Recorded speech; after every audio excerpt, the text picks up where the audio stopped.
கிறிஸ்துவில் பிரியமானவர்களே, கர்த்தரும் இரட்சகருமாய் இருக்கிற இயேசு கிறிஸ்துவின் ஈடிய நாமத்தினாலே உங்கள் யாவரையும் வாழ்த்துகிறேன். தேவனருளிய அப்பம் மினிஸ்ட்ரி சேனல் மூலியமாக உங்களோடு சந்திப்பதில் மிகுந்த மகிழ்ச்சி அடைகிறேன். இந்த இரவு நேரத்துக்காக தேவன் நமக்கு தருகிற வார்த்தை 16ஆம் சங்கீதம் 8ஆம் வசனத்திலே, கர்த்தரை எப்பொழுதும் எனக்கு முன்பாக வைத்திருக்கிறேன். அவரின் வலது பரிசத்தில் இருக்கிறபடியால் நான் அசைக்கப்படுவதில்லை. ஹல்லேலூயா.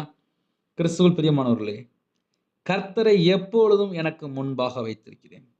இந்த இரவு நேரத்திலே நம்முடைய உள்ளத்துக்குள்ளே நம்ம என்ன யோசித்து கொண்டிருக்கிறோம்? ஒரு மனுஷனை யோசிக்கிறோமா? அல்லது ஃப்ரெண்டை யோசிக்கிறோமா? அல்லது நாளைக்கு இவ்வளோ ரூபா நான் பணம் அடைக்கணும் அந்த காரியத்தை யோசிக்கிறோமா? இல்லை என் பிள்ளைகள் கவனிக்கல, என் புருஷன் கவனிக்கல, அப்படி இல்லைன்னா எங்கள் அம்மா அப்பா என்னை ரொம்ப நேசிக்கல. இப்படி பல காரியங்கள் நம்ம சொல்லலாம். சில குடும்பத்தில் கடன் பிரச்சனை இருப்பாங்க. அதனால் அவங்களுடைய இதயத்தில் ஒரு பாரம் இருக்கும்.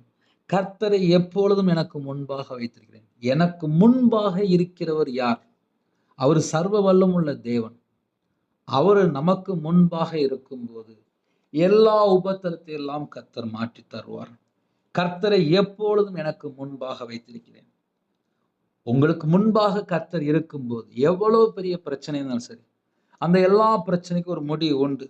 கர்த்தரை எப்பொழுதும் அந்த செகண்ட் இந்த நிமிஷத்துல நீங்க எப்படி யோசிக்கணும்? எப்பொழுதும் எனக்கு முன்பாக நான் வைத்திருக்கிறேன். நைட்டு படுத்துங்க போறீங்களா? எப்பொழுதும் எனக்கு முன்பாக நான் கர்த்தரை வைத்திருக்கிறேன். நாளைக்குள்ள பிரச்சனை தேவன் பார்த்துக்கிடுவார். நாளைக்குள்ள நாளை தேவன் பார்த்துக்கிடுவார். அப்ப நம்ம இரவு நேரத்துல என்ன யோசிக்க போறோம்? எப்பொழுதும் எனக்கு முன்பாக நான் கர்த்தரை வைத்திருக்கிறேன். அவ்வளவுதான். இந்த ஒரு வேர்டு மட்டும் இதயத்துல பதிஞ்சுட்டா போதும். 90% பிரச்சனை முடிஞ்சிடும். என் இதயத்துக்குள்ளே கர்த்தர் இருக்கும்போது எனக்கு சமாதானம். என் உள்ளத்துக்குள்ளே நான் அவரை வைத்திருக்கும்போது மட்டும்தான் சமாதானம். ஒரு ஃப்ரெண்டையோ வேற மனுஷனையோ வேற யாரை வச்சாலும் இதயத்துக்குள்ளே சமாதானம் வராது. கர்த்தரை எப்பொழுதும் எனக்கு முன்பாக வைத்திருக்கிறேன். அதனாலதான் சந்தோஷம். அவரின் வலது பரிசத்தில் இருக்கிறபடியால் நான் அசைக்கப்படுவதில்லை. அவர் என் கூட இருக்கிறதுனால நான் அசைக்கப்படுவதில்லை. சத்துரு போராடுறானா? மாந்திரிகம் பண்றாங்களா? குடும்பத்துக்கு விரோதமா யாராவது தேவையில்லாம பேசிட்டு இருக்காங்களா? கடன் பிரச்சனை இருக்கா? வீட்டில் பாடுகள் இருக்கா? பலவிதமான சூழ்நிலை, நைட் நேரத்தில் ஆபத்தான சூழ்நிலை இணைந்திருக்கிறீங்களா? வேதம் சொல்கிறது, அவரின் வலது வருஷத்தில் இருக்கிறபடியால் நான் அசைக்கப்படுவதில்லை. அந்த நம்பிக்கை கர்த்தர் எனக்கு முன்பா இருக்கிறார். அந்த நம்பிக்கை உங்களுக்குள்ள இருந்துச்சுன்னா போதும், எல்லா பிரச்சனைக்கும் ஒரு முடிவு ஆட்டோமேட்டிக்கா வந்துடும். ஏன்னா இதயத்துக்குள்ள சமாதானம் வந்துச்சுன்னா போதும். நிறைய குடும்பத்துல நைட்டு என்ன பிரச்சனை இருக்கு அப்படின்னா, இதயத்துல சமாதானம் இருக்காது. காரணம் என்ன? அவங்க பல காரியங்களை யோசித்துக்கிட்டே இருப்பாங்க. உங்க இதயத்துக்குள்ளே நீங்க கர்த்தரை வைத்திருக்கும்போது 90% பிரச்சனை முடிஞ்சிடும். நைட்டு படுத்தா நார்மலா தூக்கம் வரும். இரவு நேரத்துல நம்ம படுத்து தூங்க போறோமா? ஜெபிங்க. எப்படி ஜெபிங்க? அப்பா, நீங்க தான்ப்பா என் வலது பக்கத்துல இருக்கிறீங்க. நீங்க தான்ப்பா எனக்கு முன்பா இருக்கிறீங்க. எந்த பிரச்சனை இருந்தாலும் உங்கள தாண்டி தான்ப்பா எனக்கு வரணும். என் வலது பக்கத்துல நீங்க இருக்கிறீங்கப்பா. எந்த பிரச்சனையா இருந்தாலும் உங்கள்ட்ட கேட்டு தான்ப்பா வரணும். அந்த எண்ணங்கள் நமக்கு வந்துட்டுனாலே போதும். ஹல்லேலூயா. இரவு நேரத்துக்கு ஜெபிப்போமா? கண்களை மூடி நாம் ஜெபம் செய்வோம். எங்களை அதிகமாய் நேசிக்கிற அன்பு நிறைந்த பரிசுத்தமுள்ள நல்ல தகப்பனே, உம்மை நன்றியோடு துதிக்கிறோம் துதிக்கிறோம் ராஜா.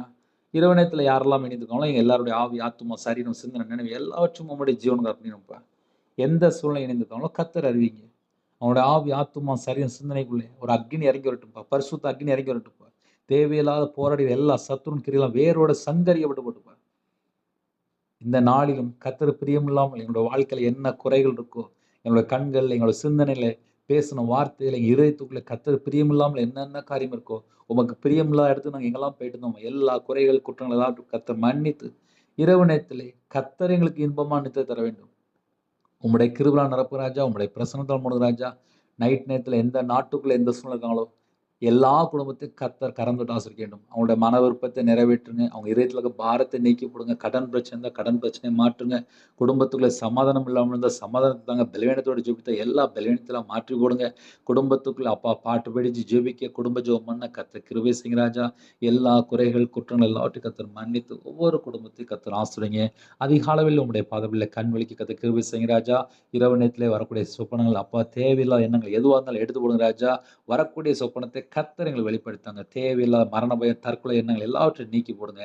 உம்முடைய ஜீவனுக்கு அர்ப்பணிக்கிறோம். துதி, கன, மகிமை எல்லாம் ஒருவருக்கே செலுத்துகிறோம். இயேசு கிறிஸ்துவின் பிதாவே, ஆமென். தேவனுக்கே மகிமை உண்டாவதாக. கர்த்தர் தாமே உங்களையும் உங்கள் குடும்பத்தில் சகல காத்திலும் சம்பூர்ணமா திருப்தியாக கர்த்தர் கொடுத்து ஆசீர்வதிப்பாராக. ஆமென். கர்த்தராகிய இயேசுவின் கிருபையும் பிதாவாகிய தேவனுடைய அன்பும் பரிசுத்தருடைய ஐக்கியமும் இப்பொழுதும் எப்பொழுது சதா காலங்களிலும் நம் அனைவரோடு கொடுப்பதாக. ஆமென். God bless you.